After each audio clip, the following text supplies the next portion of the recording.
Desde este momento comienza Hablando de Seguridad, creado y conducido por Hermes Acuña, postítulo universitario en Seguridad y Resolución de Conflictos. Primer programa radial dedicado exclusivamente a la problemática de la seguridad.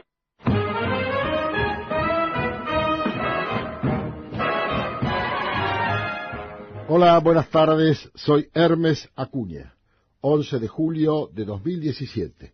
En el aire, desde la ciudad de Villa Lynch, partido de San Martín, provincia de Buenos Aires, en el estudio Héroes de Malvinas de FM Líder 100.9, hablando de seguridad.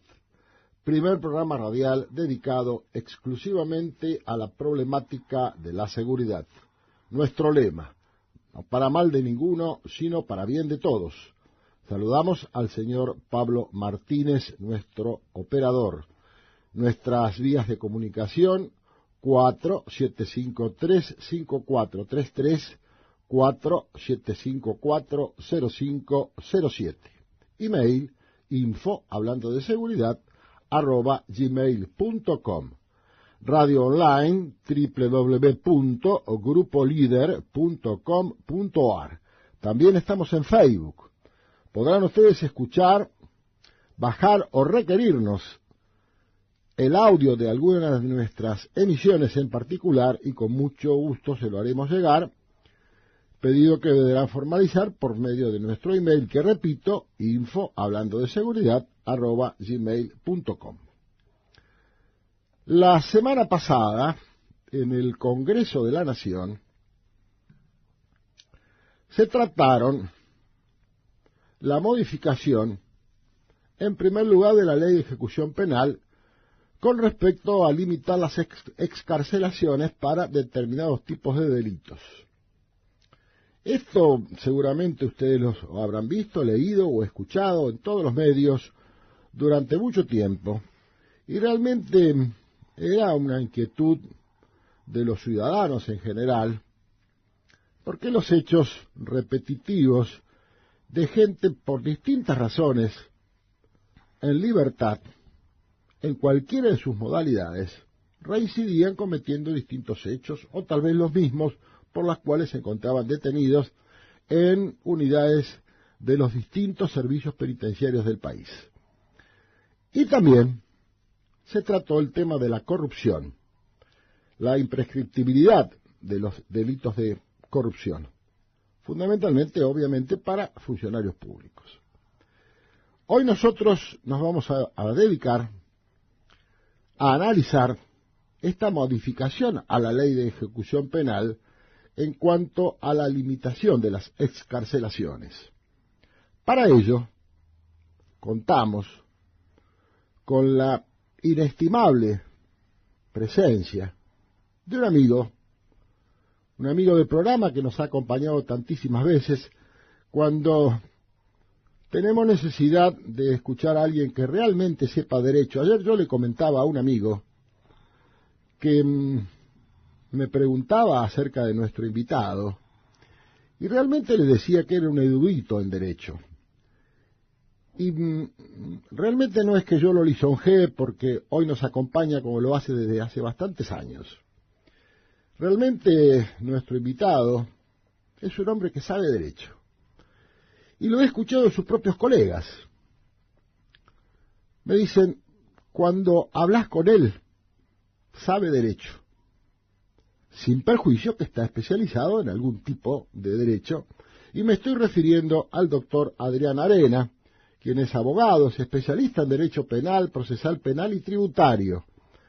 Es director de la Escuela Superior de Derecho y Práctica Forense, es docente universitario, es autor, y también integra el cuerpo docente y la comisión directiva de ASOMELCIFO, la Asociación Profesional, Asociación de Medicina Legal, Ciencias Forenses e Investigación Criminal, profesor doctor Osvaldo H. Raffo.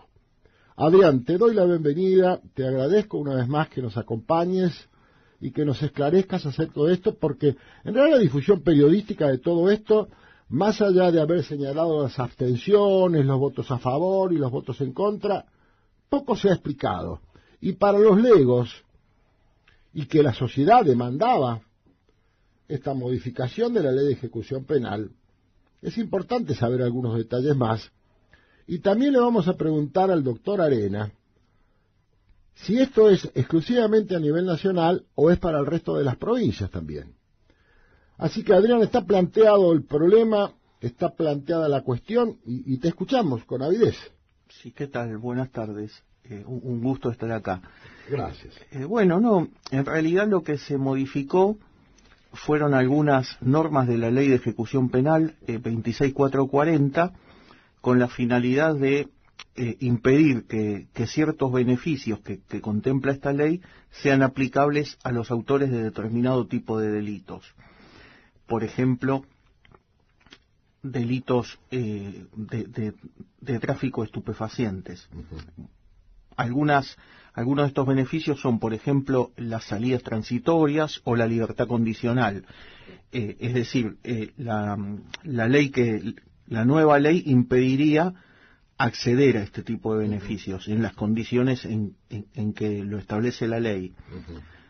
Pero bueno, el tema estaba planteado como si fuese una solución mágica, como si votamos esta ley y se acaban los problemas. Tal cual. Y en realidad no es así, los problemas van a seguir porque esto no es una solución de fondo, es un parche. Es más, hasta ni siquiera es un parche, porque no está, no confío en la eficacia de esta modificación. Yo creo que esto no va a cambiar nada. Supongamos esto, la libertad condicional se da en el último tercio del cumplimiento de una condena. Bien. Es decir, la persona cumple ese último tercio en libertad sometiéndose a ciertas reglas de conducta.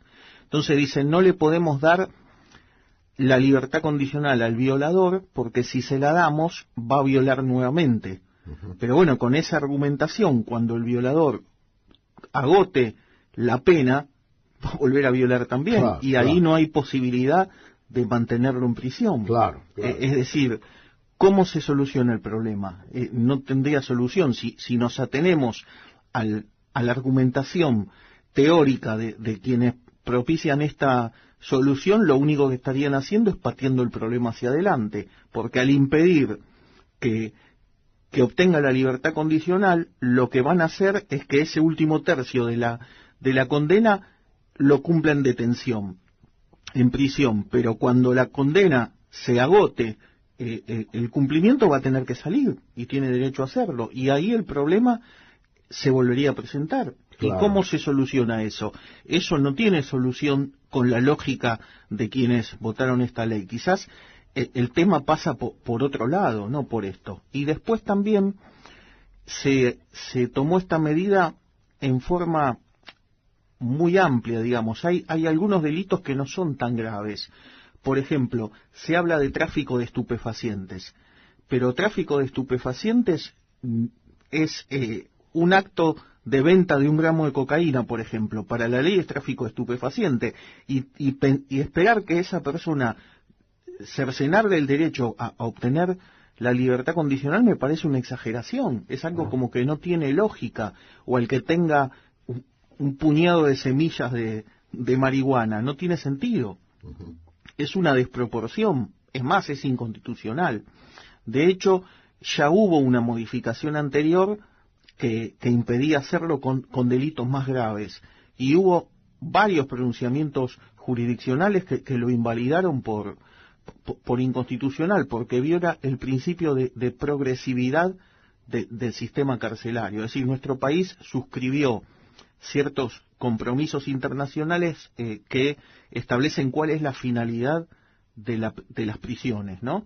Y dicen, las cárceles, que también hay una norma constitucional, las cárceles apuntan a resocializar a la persona. Entonces se dice que para poder llevar adelante ese proceso de resocialización tiene que haber un periodo de adaptación previo a la salida del encierro, que no sea tan abrupto. Entonces la ley establece durante los 2 tercios primeros cumplimiento de pena como regla general, posibilidad de pedir la libertad condicional bajo ciertas condiciones en el último tercio, y una posibilidad en el periodo intermedio de salidas transitorias o de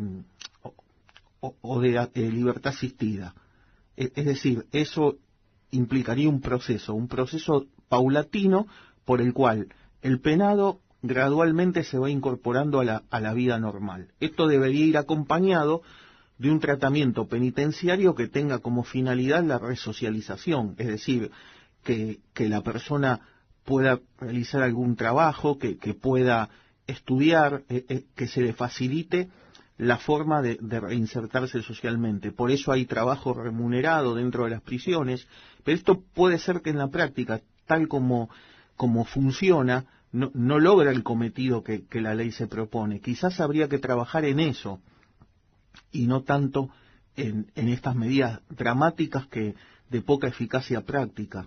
Adrián, mencionaste libertad condicional, libertad asistida y salidas transitorias. Y salidas transitorias. Sí. ¿Cuáles serían las características de cada una de ellas? Bueno, las características son, primero, la pena, el cumplimiento de pena. Es decir, la persona cumple la pena todos los días, las 24 horas. Las salidas transitorias son situaciones en las que la persona puede retirarse un día o algunas horas de algunos días del penal con la obligación de volver, para realizar cierto tipo de actividades, actividades concretas, por ejemplo, para estudiar, para efectuar algún trabajo, para tomar contacto con algunos familiares.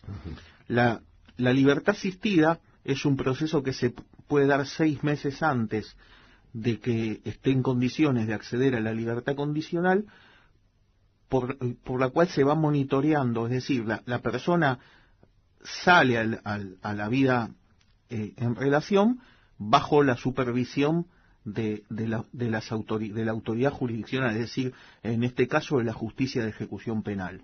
Y la libertad condicional, que es la última etapa de este proceso, la persona cumple la pena en libertad bajo ciertas condiciones de supervisión. Se tiene que someter al cuidado de una autoridad administrativa que supervisa lo que hace y cómo lo hace. Que es el patronato de liberados. Que es el patronato de liberados. Que no funciona. Que el tema es que está desbordado, que no funciona y que termina siendo no un control efectivo, sino una formalidad. La persona va a una oficina administrativa donde ni saben lo que hace ni cómo lo hace y se limita a firmar la asistencia.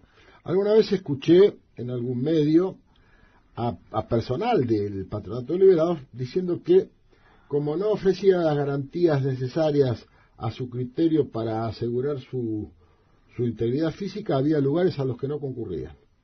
Claro, sí, es posible. Por ejemplo. Porque no tiene recursos eso.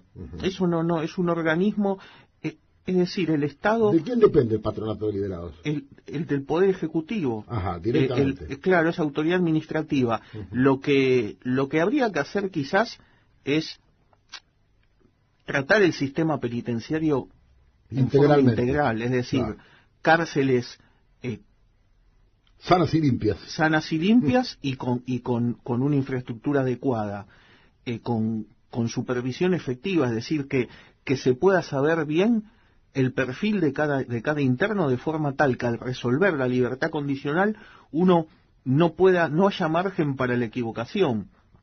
Es decir, que el informe técnico criminológico que se haga del sujeto sea fehaciente, que si el perfil de la persona aconseja la liberación, que una vez que se otorgue no se puede pedir garantías de que no comete un delito, pero que la tasa de comisión de delitos sea baja y de esa forma se mide la eficacia del sistema. Pero en la práctica es un formalismo, cumple 2/3 de pena, pide la libertad condicional, hacen un informe que son todos iguales, que a veces vienen con nombre de otras personas porque lo tienen cargados en una computadora y se las dan. O como también hay jueces que tienen el criterio de no darla por temor, entonces no la terminan dando. Es decir, que permanentemente estamos en los extremos de la red. Es una cuestión ideológica. Uh-huh. Hay jueces que creen en la libertad condicional y hay otros que no. Los que no creen no pueden no darla, uh-huh, pero la restringen excesivamente, incluso se la niegan a quien tendría derecho a recibirla. Son varias las preguntas que me surgen. En cuanto a la facultad, en cuanto a la posibilidad de que el juez otorgue ese tipo de libertades, ¿son facultades que puede tener, y razón por la cual puede decir sí o no, o tiene la obligación de concederlas? No tiene la obligación. El tema es así. El sujeto, el interno, tiene derecho a obtener la libertad condicional. No es un privilegio, es un derecho. Uh-huh. Pero es un derecho cuyo ejercicio está supeditado al cumplimiento de ciertos requisitos. Y es el juez el que verifica si en el caso concreto esos requisitos se dan o no. Los legisladores están desconfiando de cómo los jueces toman la decisión y lo que quieren hacer es crear un sistema donde sea la ley donde se suprima el juicio judicial, la valoración judicial, y que sea la ley la que diga si corresponde o no. ¿Y cómo lo hacen? Directamente impidiendo obtenerlo. Entonces, seleccionan un catálogo de delitos en los cuales en ningún caso se puede obtener. Y dicen delitos contra la integridad sexual. Y dentro de los delitos contra la integridad sexual tenemos una violación seguida de muerte y darle un beso a una persona sin el consentimiento, por ejemplo. Sí. Es decir, tenemos un abanico muy amplio, con lo cual sería un exceso en este último caso no otorgar ese beneficio.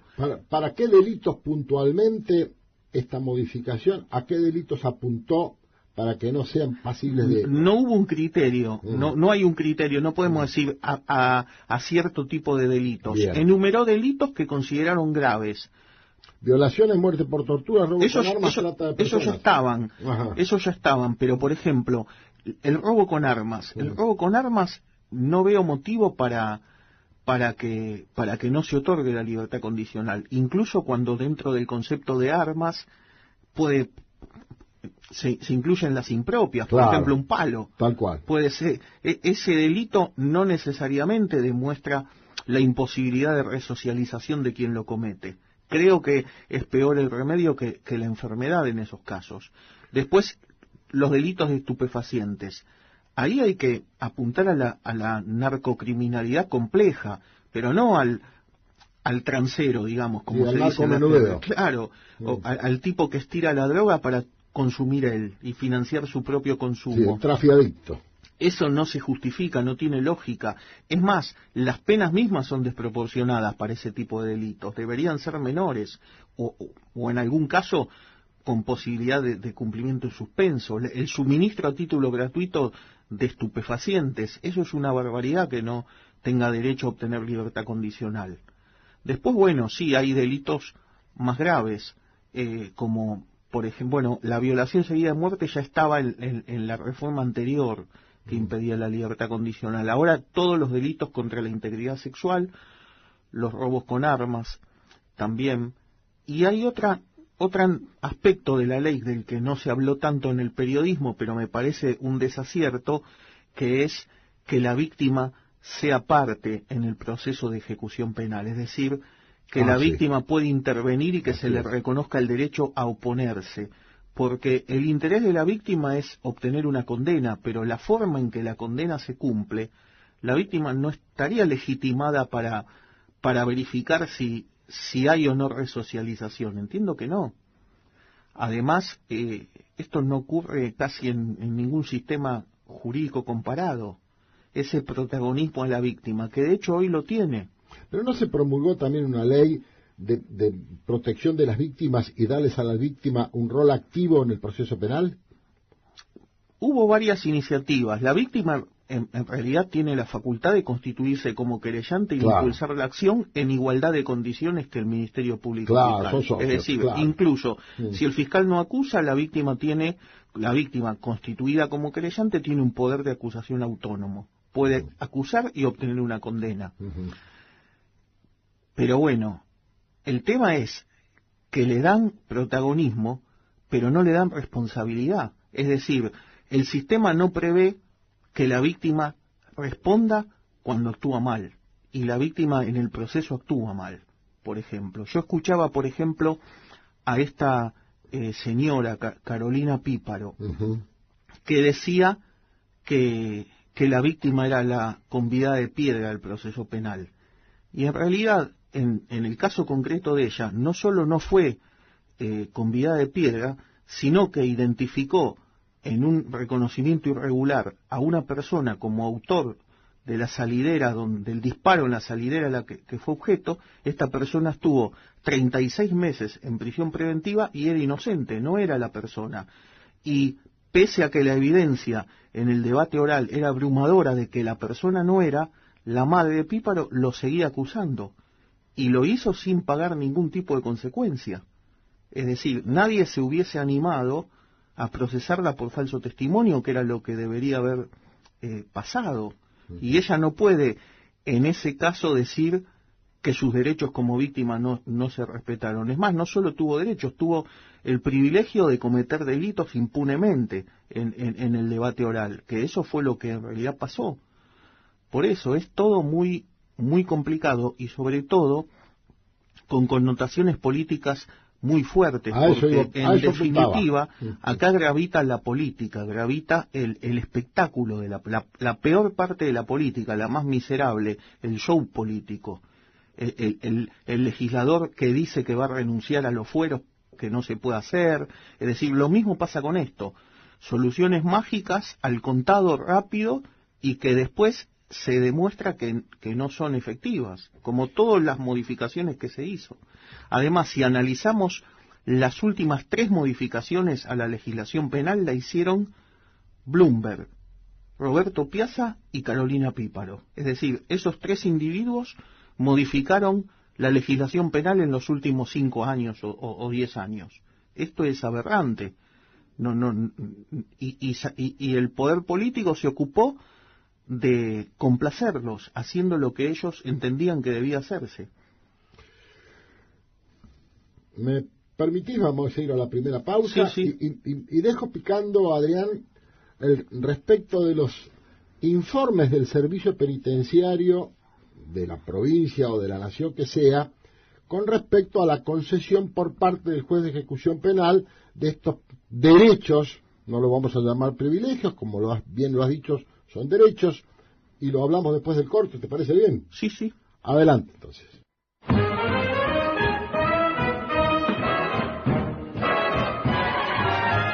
Habíamos dejado pendiente con nuestro invitado, el doctor Adrián Arena. Yo le preguntaba respecto de los informes de los servicios del que corresponda, del servicio penitenciario, de la jurisdicción de la cual se trate. Todos sabemos, o tal vez no todos lo sepamos, estos informes, Adrián, ¿son vinculantes o no vinculantes con respecto a la concesión de esos derechos por parte del magistrado? No, son no vinculantes. Los informes sugieren, son sugerencias que hace una junta de evaluación al magistrado, y él lo debería tener en cuenta para otorgar o no el beneficio, y puede apartarse. Lo correcto sería, si se aparta, fundamentar el apartamiento. Claro. Porque toda resolución judicial tiene que estar fundada, sobre todo aquellas donde hay una opinión técnica que se desatiende. Pero bueno, el problema de esto básicamente es que estos informes terminan siendo una formalidad. La ley exige, el Código Penal exige un informe técnico criminológico que tiene que hacer la Junta de Calificación de la unidad donde la persona esté alojada. Ahora, ¿qué pasa? Pasa, por ejemplo, que una persona cumple, no sé, supongamos que los 2/3 se cumplen a los 6 años, ¿no? La persona cumple 5 años y 9 meses en una unidad y después lo trasladan a otra. Y termina siendo el informe de la segunda unidad, claro, donde estuvo 2 meses. Claro, no tiene antigüedad. Y esto demuestra, evidentemente, el carácter formal del informe, porque no tuvieron oportunidad de haberlo evaluado. Y pregunto, y en la unidad donde, en este caso hipotético, en la unidad donde estuvo antes, no remite los antecedentes de ese penado. Sí, porque hay dos cosas. Además del informe técnico-criminológico, hay normas de conducta y de convivencia. Claro, que eso, tal cual. hay calificaciones periódicas. Ese informe lo remiten, pero ese es uno de los aspectos. Esto no tiene que ver con la posibilidad de resocialización, sino con la conducta que guarda en el interior de la unidad. En el interior de la unidad. Claro. Con la disciplina dentro de la unidad, que puede ser una persona muy disciplinada, pero que no esté apta para el egreso. Claro, claro. Entonces, la ley exige las dos cosas juntas, los informes de conducta, de comportamiento dentro de la unidad y una proyección de cómo actuaría en el exterior una vez que obtenga la libertad y bajo qué condiciones sería aconsejable que lo obtenga. Pero todos los informes son iguales. Por ejemplo... Disculpame la interrupción. En cuanto a la conducta del penado durante su permanencia en la unidad, el servicio penitenciario. En cuanto a la proyección, ya ahí intervendrían otro tipo de profesionales. Es un cuerpo técnico, sí, es un cuerpo técnico integrado por multidisciplinario. Claro, claro. Sí. Pero bueno, hay psiquiatras, hay psicólogos, hay trabajadores sociales, claro. Pero hay otro problema también acá, que es el tema de medir la eficacia del tratamiento penitenciario. El problema que hay es la duración de los procesos. Los procesos penales duran mucho tiempo y la persona está privada de la libertad con prisión preventiva. No como penado. Claro. Y al no ser penado, no recibe tratamiento penitenciario. Entonces, por lo tanto, no se puede evaluar si cumple o no el tratamiento penitenciario, porque no está obligado a someterse porque tiene la presunción de inocencia a su favor. La persona está privada de su libertad sin condena, mientras el proceso se sustancie como una medida cautelar para evitar que cometa otros delitos. En esas condiciones, él no está obligado ni a realizar trabajos dentro del penal, ni a someterse a ciertas reglas que hacen al tratamiento penitenciario. Entonces, la evaluación en esos casos tampoco puede hacerse como debería, porque no fue tratado, digamos, por el Estado como penado. En muchos casos, Adrián, respecto, o cuando se condena, ¿se tiene en cuenta el tiempo pasado en prisión preventiva? ¿Y se deduce de la condena? Se deduce de la condena. Bueno, ahí estaba el tema del 2x1. Claro, por ejemplo, por eso lo menciono. Sí, se deduce, es decir, es un día por un día, pero como los procesos penales duran tanto, puede haber un periodo de tiempo donde haya estado vigente la ley esa y ya se aplica en todo el tiempo porque es una ley intermedia que es la más benigna. Claro. Entonces debería aplicarse ese cómputo privilegiado. Ese es el criterio que se venía sosteniendo y que de hecho convalidó la Corte, hasta que el gobierno interfirió con la decisión de los jueces. Estamos hablando del gobierno nacional. El gobierno actual, y forzó un fallo distinto, que después se terminó dictando. ¿Y cuál sería ese fallo? Es el fallo de que no se aplique el llamado 2x1, claro, sino que se compute 1x1. Pero bueno, ese criterio no era el que correspondía, porque la ley es clara en ese aspecto. Tu estimación personal, ¿qué es que me la podés decir? Y si no, está todo muy bien. Por lo que escucho, por lo que leo, por lo que oigo, fundamentalmente en el hombre de a pie, en los amigos, los vecinos, la familia. Yo tengo una opinión al respecto, Adrián, y la voy a expresar públicamente. Y recién lo decíamos en el corte. Yo creo que estas son actitudes reactivas y no proactivas, e inclusive encontrándonos en un periodo electoral de días prácticamente, y tal vez esto tenga alguna razonabilidad en cuanto a este tipo de modificación que estamos hablando, de resolución del Congreso Nacional. Son medidas para la platea, como todo lo que normalmente se hace. Además se le traslada a la justicia problemas que no son de la justicia. El problema de la seguridad no es un problema de la justicia. Eso lo dijo es un problema de la prevención. Y acá se satura la calle de policías que lo que hacen es molestar a la gente común, pidiéndole cosas, parando a automovilistas, es decir, no yendo detrás del delito. Ayer, por ejemplo, veía la que doctora Hayton de Nolasco lo dijo esto ayer, Bueno, que no era responsabilidad por de los ejemplo, jueces, en la autopista seguridad. 25 de mayo, había en una hora 14 autos con adoquines destruyeron. Así es. Y no hubo una respuesta efectiva del sistema de prevención y de represión, sino que llegó tardíamente. Es decir, esto no tendrían que haber estado una hora, los 10 minutos tendrían que haber estado neutralizados. Yo tengo un gran amigo, Adrián, que es el comisario general retirado Mariano Savia, que fue jefe de policía de Santa Fe. Mariano dice algo muy interesante que, obviamente respetando el copyright, he hecho mío. Delito esclarecido, fracaso de la prevención. Claro, porque acá el tema no se trata de reprimir el delito, es decir, de juzgar el delito, acá se trata de evitar que el delito se cometa. Claro, tal cual. Y pareciera ser que la solución es poner cámaras y saturar las calles de policía. Está lleno de policías las calles, sobre todo en el conurbano, pero son policías que hacen presencia nada más, que no van detrás del delito, que no hacen inteligencia, que no investigan. Está desactivada hace mucho tiempo la Claro, inteligencia bueno, criminal. sí parecería ser que está en pugna con el Estado de Derecho, y en realidad no, es una función propia de las fuerzas policiales. Tanto las autoridades nacionales como provinciales, y no solamente de la provincia de Buenos Aires, responsables de la seguridad, hablan de la activación de la inteligencia Y criminal. sí, es que eso es esencial, es una actividad esencial. Absolutamente. Acá lo que se hace se ponen retenes de policías que terminan haciendo de policía de tránsito. Así es. Interfiriendo a la gente que realiza sus tareas, que va a trabajar, y secuestrando autos que tienen la cédula verde vencida. También, eso no es la función de la policía. Adrián, también no nos olvidemos de la absoluta falta de capacitación. Sí, claro. Este es un tema sistémico que no es nuevo, porque sería injusto adjudicárselo a este gobierno. Esto viene de hace tiempo ya. El personal sale a la calle, por utilizar un término vulgar, muy crudo.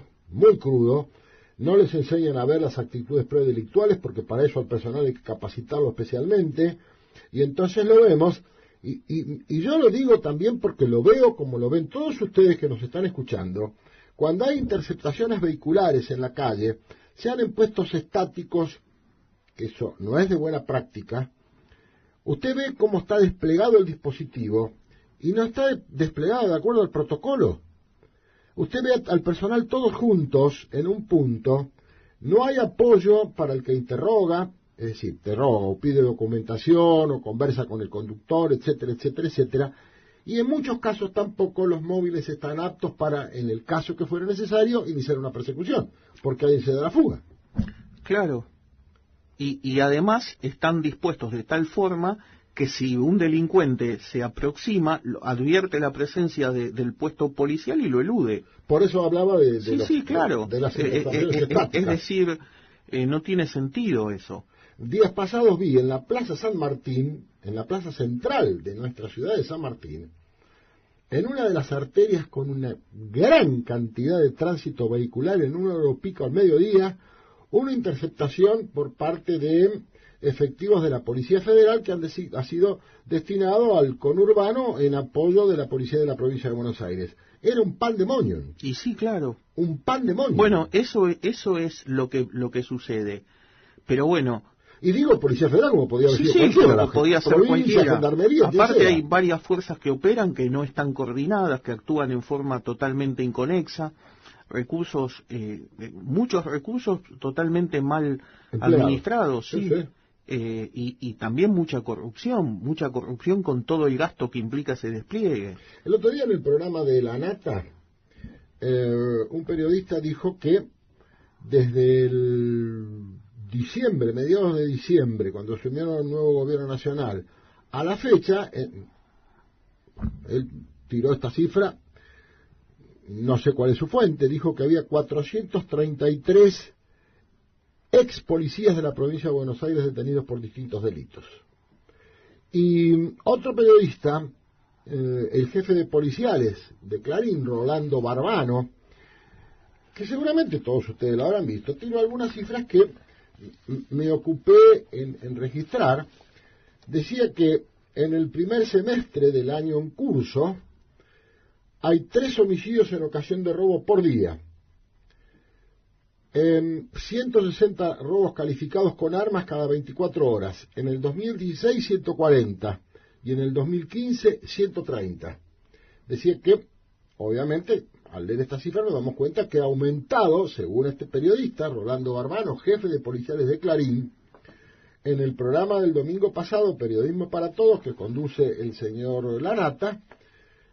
Repito las cifras: 160 robos calificados con arma cada 24 horas para el primer semestre del 2017, contra 140 del 2016 y 130 del 2015. Y esas son las cifras blancas, digamos, las que entran al sistema. Claro. Y, bueno, en el programa lo aclararon, Adrián. Sí. Para todos ustedes, lo que están diciendo el doctor Arena son las cifras que llegan a conocimiento de la justicia. Porque después está lo que se llama la cifra negra del delito, que se estima internacionalmente que cuadruplica la cifra blanca. Cuadruplica. Se aplica a esto lo que se llama teoría del iceberg. El 10% emerge y el 90% está sumergido. Yo escucho, Adrián, y no sé, me gustaría escuchar tu opinión. Cuando se dice se secuestraron o se secuestran drogas en cantidades tales que no se han secuestrado en los últimos años. También internacionalmente está demostrado que cuanto más droga se circula es porque circula más. Cuanto más se secuestra es porque se circula más. Sí, hay 2 variables para medir. Secuestrar mayor cantidad de droga significa que por un lado que hay más droga circulando. Es lo que acabo de decir. La única forma de saber que hay menos droga circulando es si aumenta el precio. Claro. Es decir, si en el mercado de la droga es un mercado libre, un mercado, es el único mercado libre de la Argentina, curiosamente, Sí. Es oferta y demanda. Así es. Si faltase droga en la calle, subiría el precio, y el precio no sube, el precio está estable, con lo cual todas estas medidas que están tomando no son efectivas, porque si no, de lo contrario debería aumentar el precio. Sí, lo importante, y esto también es internacionalmente reconocido por Interpol, por las Naciones Unidas, lo importante no es tanto el secuestro de la sustancia, sino el desbaratamiento de la organización. La sustancia las organizaciones la reponen con bastante facilidad, sí, pero no la gente entrenada. Claro. Ahí está el tema. Y sí. Además, si uno va, por ejemplo, al norte y visita las comisarías y los penales, y va a ver quiénes están presos por narcotraficantes, narcotraficantes entre paréntesis, son todas mulas que transportan, que cruzan la frontera con droga, es decir, no están los jefes de las organizaciones, sino todos personas de los eslabones más bajos de la cadena. Pero justamente, Adrián, sí, el eslabón más débil de la cadena es donde generalmente se inicia la investigación. Claro, no sube la investigación. Es el visible. Sí, sí. La investigación de narcotráfico, vos lo sabés muy bien, es muy compleja. Y sí. No es fácil. No es fácil. En nuestro país, realmente, en los últimos tiempos, se han desbaratado algunas organizaciones importantes con el compromiso de políticos, funcionarios y también de policías. En todo el país, lamentablemente, o casi todo el país. Creo que con esto, obviamente, voy a hacer un lugar común, hay mucha tela para cortar. Insisto, lo que vengo diciendo desde siempre, las actitudes tienen que ser proactivas y no reactivas. Desarrollar y poner en vigencia de una vez por todas a pleno la investigación criminal, porque hay una vieja metáfora en la investigación criminal o en la inteligencia criminal: el que tiene la información tiene el poder. Y hoy la información, ¿quiénes la tienen? La policía no hace inteligencia. Los que tienen la información son los instructores judiciales y los fiscales. ¿Por qué? Porque ellos tienen, en cada fiscalía hay, 100 causas, y los personajes que están en una causa están en otra, y se puede entrelazar y analizar toda esa información. No se hace. No se hace, y hasta se pone en tela de juicio la legalidad, la constitucionalidad de procesar esos datos. Pero si uno los procesa y uno vincula lo de una causa con otra, se puede se puede obtener una información muy valiosa sobre cómo funciona la criminalidad, sobre todo la media y la alta.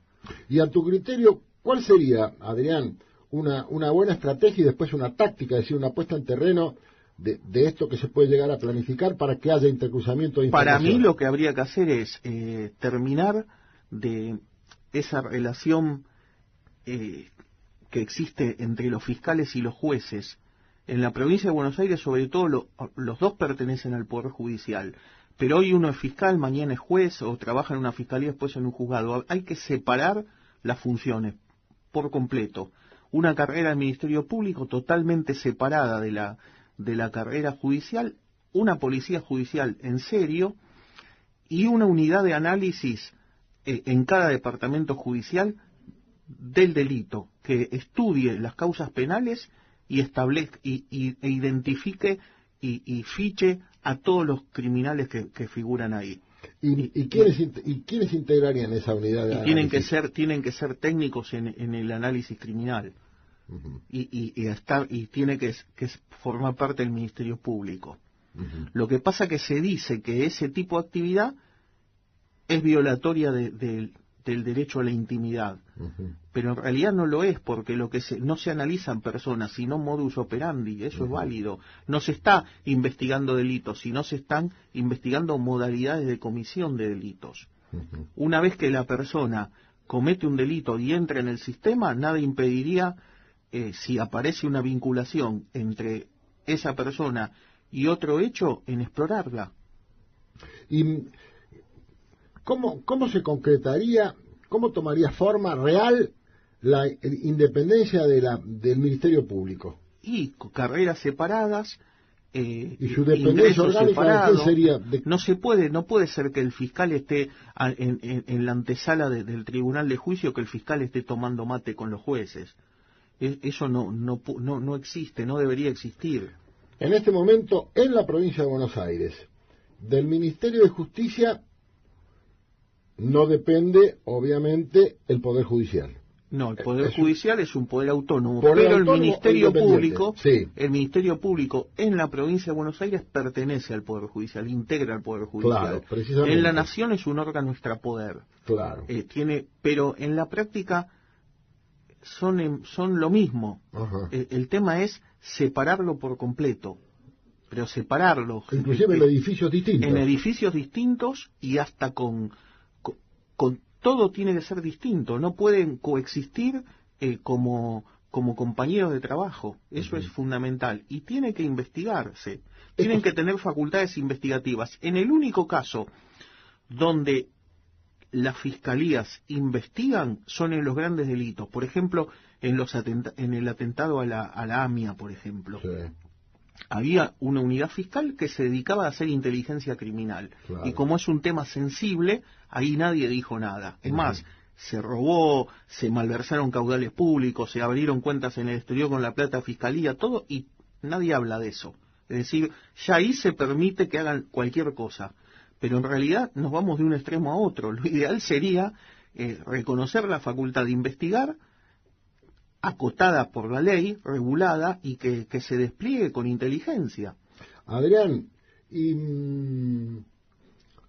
esta independencia del Ministerio Público en la provincia de Buenos Aires, que lo estamos hablando, o en Nación, que decís que funciona, pero en los papeles funciona. Claro, por eso, fácticamente es lo mismo. Sí. ¿Tenés conocimiento de algún país del mundo que lo tenga estructurado como vos lo planteás? Colombia, por ejemplo. En Colombia hay una carrera del Ministerio Público y hay unidades de investigación del Ministerio Público. Uh-huh. Pero no solo eso, hasta de la defensa privada. Los defensores están facultados para requerir a los organismos técnicos que produzcan informes para ellos, incluso, equiparando a los defensores, a los poderes de los defensores oficiales, ¿no? Sí, sí. Ahí sí funciona el sistema acusatorio plenamente. Así que Colombia lo tiene muy bien cerca. Sí, bueno, por eso Colombia solucionó el problema del narcotráfico. Es decir, con legislación apropiada. pero acá no hay una resistencia a eso, sobre todo los organismos estos de derechos humanos, que están, no sé, se les permite vetar cualquier decisión del gobierno.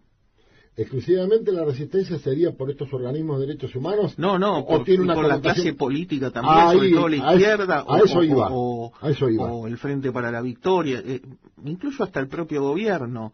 Sí, claro, el tema es ese, hay una concepción ideológica de que viene de ese prejuicio que hay hacia el manejo de la información, sensible, sobre todo que impide avanzar en ese punto, pero me parece que la única forma de hacerlo es con inteligencia. El delito se lo combate en forma inteligente y haciendo inteligencia. Claro, no hay otra posibilidad. Sí, teniendo información para poder anticiparse al hecho. Sí, por supuesto. Acá corren atrás de los acontecimientos. Claro, Uno viola y dicen, bueno, que el violador no salga. Y en realidad el tema no es ese. El tema pasa por otro lado. Si yo le llamo a eso reacción bomberil. Sí, como garrotazo de ciego, dicen algunos. Claro. No va para cualquier lado, claro. pero menos hacia donde tiene que ir. Y enfocando siempre a la repercusión social, a la valoración de la gente, del periodismo ignorante que busca lo espectacular, que le presta atención a lo irrelevante y que le gusta simplificar en extremo todo. Se piensan que mágicamente se pueden solucionar problemas centrales, ¿no? Si me permitís, vamos al último corte. Bueno. Adelante, por favor.